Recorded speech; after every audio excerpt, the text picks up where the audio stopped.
That man in Utah who was chased by a cougar while hiking. Happened Saturday in Slate Canyon. It's a rural area with miles of trails for hikers and runners. As we first told you last night, Kyle Burgess says that cougar followed him for 6 minutes. Imagine that. Hissing, pouncing like that. You see right there. In the video, we hear Kyle yell, roar, even bark to get that cat to leave. Well, this afternoon, I talked to Kyle himself and asked him about those terrifying moments. Why did you, in that moment, keep recording as opposed to just let me focus on surviving this as opposed to documenting it? What was your thought?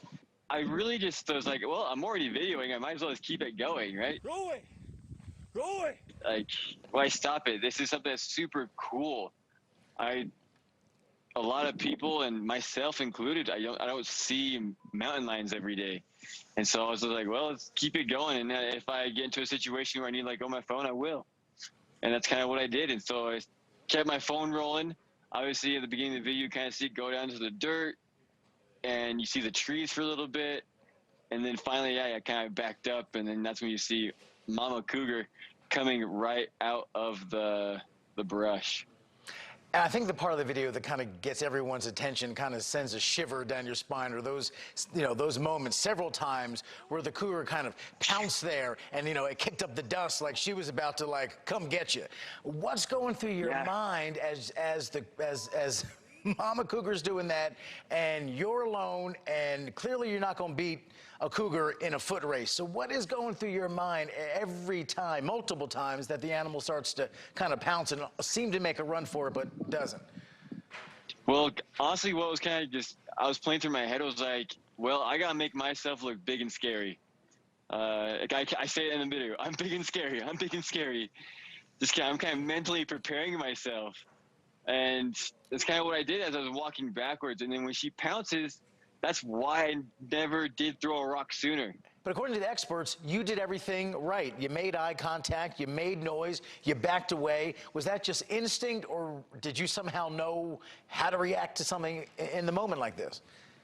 Well, really, being here in Utah, we always go camping, and we're always kind of like being outside. And I was also in the Boy Scouts when I was a little kid. And so you're always taught to be big and scary when you get into conversations with these animals. And so that's kind of just what I did, and well, luckily it worked.